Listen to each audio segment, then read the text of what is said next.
अनुसूचित जाति ये वो कास्ट है जिनको शेड्यूल किया गया है भारत के संविधान में, जिनका आधार ही छुआछूत रहा। सिर्फ और सिर्फ छुआछूत की वजह से गांव से बाहर रखा गया, इनको छूना पाप माना गया, इनको देखना तक पाप माना गया। ये वो जातियां हैं, ये वही लोग हैं जो जब मंदिर गए थे तो इनके बाहर आने के बाद मंदिर को गंगा जल से धुलवाया गया था। अगर एक पूर्व मुख्यमंत्री, उससे बड़ा कौन भैया? चिराग पासवान जीतन राम मांझी को भयंकर खरी खोटी सुना रहे हैं। दरअसल SC/ST मामले में जीतन राम मांझी ने बयान दिया था, उसी पर जो है चिराग पासवान बहुत गर्म हो गए और क्या क्या जो है जीतन राम मांझी को सुना रहे हैं। पहले ये वीडियो पूरा देखिए। इस दौरान मैंने कई अनुसूचित जाति संगठनों से मैंने बातचीत की, पार्लियामेंट में कई सांसदों से मैंने बातचीत की और संभवतः आने वाले दिनों में अनुसूचित जमात समाज से आने वाले सांसदों के साथ एक सर्वदलीय बैठक भी हम लोग करेंगे। ऐसे में मैंने इस बात को प्रमुखता से तब भी कहा था, पुनः एक बार दोहराता हूं कि इसमें जो ये ऑब्जर्वेशन सुप्रीम कोर्ट के आए हैं, इसमें कहीं पर भी अनटचेबिलिटी शब्द का जिक्र भी नहीं है। अगर आप 550 पन्नों से ज्यादा का ये जो ऑब्जर्वेशन आया है, उसमें अगर आप टिप्पणियों को पढ़ेंगे तो कहीं पे भी अनटचेबिलिटी के शब्द का इस्तेमाल नहीं किया गया। जबकि अनुसूचित जाति ये वो कास्ट हैं जिनको शेड्यूल किया गया है भारत के संविधान में, जिनका आधार ही छुआछूत रहा, जिनको समय समय पर सिर्फ और सिर्फ छुआछूत की वजह से गांव से बाहर रखा गया, इनको छूना पाप माना गया, इनको देखना तक पाप माना गया। ये वो जातियां हैं। तो ऐसी जातियों में क्रीमी लेयर का प्रावधान संभव ही नहीं है। क्यों? क्योंकि आज भी ऐसे उदाहरण है जहां पे एक दलित युवक को घोड़ी चढ़ने पर रोका जाता है। हाल फिलहाल का उदाहरण, एक IPS ऑफिसर ने सिक्योरिटी की डिमांड की ताकि वो घोड़े पे चढ़कर अपनी बारात को लेकर जा सके। और मैं नाम लेना नहीं चाहूंगा, बट जो लोग इन प्रावधानों का समर्थन कर रहे हैं, ये वही लोग हैं जो जब मंदिर गए थे तो इनके बाहर आने के बाद मंदिर को गंगा जल से धुलवाया गया था। अगर एक पूर्व मुख्यमंत्री, उससे बड़ा कौन भैया?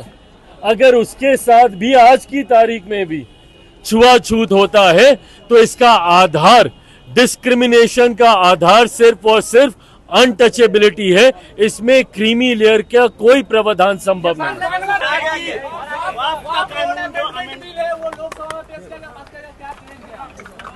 पेश किया गया है, पास नहीं किया गया। इसको सिर्फ इंट्रोड्यूस किया गया था इस बिल को। देखिए, ये पुनः वही साजिश शुरू हुई है जहां पर दूसरों को भ्रमित करना, दूसरों को डराने का प्रयास पुनः विपक्ष ने शुरू किया। जिस तरीके से लोकसभा के चुनाव में आरक्षण खत्म हो जाएगा, संविधान खत्म हो जाएगा, इस तमाम तरीके की भ्रमित बातें करनी शुरू की, तो वहीं वक्फ बोर्ड में ये जो अमेंडेशन, ये जो उसको अमेंड करने का जो ये बिल आया है, उसको लेकर पुनः इस बात का भ्रम फैलाने का प्रयास किया गया कि ये मुसलमान विरोधी है, मुसलमानों के हक छीनने के लिए इस कानून को लाया जा रहा है। जबकि अगर आप इसको पढ़ेंगे तो ये वक्फ बोर्ड में पारदर्शिता लाने की सोच के साथ इस कानून को लाया जा रहा है। इसमें कई ऐसी बातें हैं जिसका सुझाव जब विपक्ष सत्ता में था उन्हीं के द्वारा दिया गया था, पर उस वक्त क्योंकि ये लोग इसको लागू नहीं कर पाए थे और ये मामला लंबे समय से पेंडिंग था, और कई ऐसे मुस्लिम संगठन भी हैं जो इसकी समय समय पर पैरवी करते रहे हैं, उन्हीं के हक अधिकारों को और मजबूत करने के लिए, ताकि समाज के गरीब मुसलमानों को भी उनका हक अधिकार मिले, इस सोच के साथ ये अमेंडमेंट लाया जा रहा था।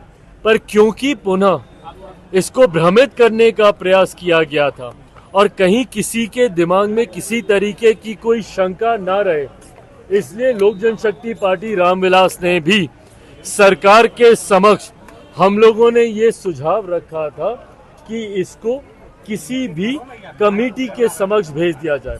अब भले वो स्टैंडिंग कमेटी हो या ज्वाइंट पार्लियामेंट्री कमेटी हो, उसके समक्ष भेज दिया जाए ताकि जितने स्टेक होल्डर्स हैं, जो भी इसके साथ जुड़े हुए हैं, वो खुलकर वहां पर चर्चा कर सकें और ये जो भ्रम फैलाया जा रहा है कि मुसलमान विरोधी है, उस आशंका को दूर किया जा सके। मैं आज धन्यवाद देता हूं प्रधानमंत्री जी का और हमारी केंद्र की सरकार का कि इसको जहां सरकार ने सदन के पटल पर मजबूती से बिल को इंट्रोड्यूस करते हुए अपनी बातों को, सरकार की बातों को प्रमुखता से रखा, तो वहीं विपक्ष के मन में इसको लेकर कोई शंका ना रहे, जेपीसी को भी इसको रिकमेंड करने की बात की गई है। आने वाले दिनों में मुझे लगता है जल्द ही स्पीकर जेपीसी का गठन करेंगे और वहां पर खुलकर इसको लेकर चर्चा होगी, बट इसमें महिलाओं का रिप्रेजेंटेशन हो और इस संस्था में पूरी तरीके से पारदर्शिता हो, इस सोच के साथ सरकार इस विधेयक को लेकर आई है। पर अब क्योंकि ये जेपीसी में जा चुका है, वहां पे तमाम स्टेक होल्डर्स अपनी बातें रखेंगे और उसके बाद इसको आगे देखा जाएगा। उसमें कई नेता बोल रहे हैं कि भारत में भी हाँ, सहयोगी दल इसका विरोध कर रहे हैं जदयू की तरफ से कुछ लोग। कौन विरोध कर रहा, मतलब अब पता नहीं अब और कोई कर रहा है कि नहीं कर रहा, पर ललन बाबू ने तो आज खुलकर इसका समर्थन किया ही है।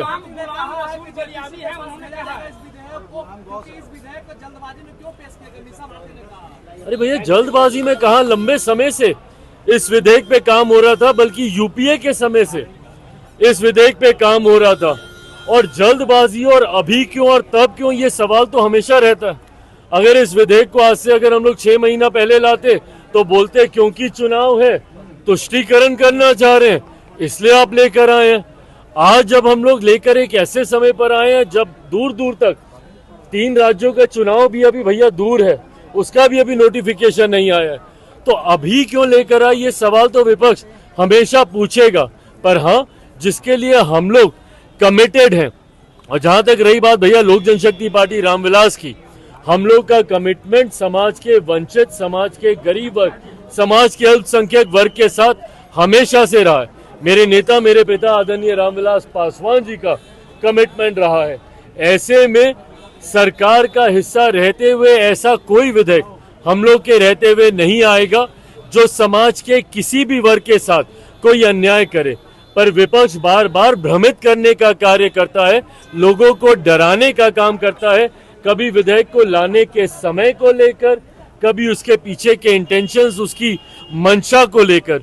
ये सोच गलत है विपक्ष। तो अभी आप सुन रहे थे चिराग पासवान क्या कुछ कह रहे थे जीतन राम मांझी को लेकर के, तो इस पर क्या आपका प्रतिक्रिया है? वाकई में जो SC/ST मामले में जो एक्ट में जो सुधार होने का जो है मतलब सुप्रीम कोर्ट ने कर रहे हैं, तो इस पर जो है मतलब क्या सही कर रहे हैं? इस पर आपका क्या प्रतिक्रिया है? कमेंट सेक्शन में बताइएगा और मेरे वीडियो को लाइक कर दीजिएगा, चैनल को सब्सक्राइब जरूर करिएगा। जय हिंद।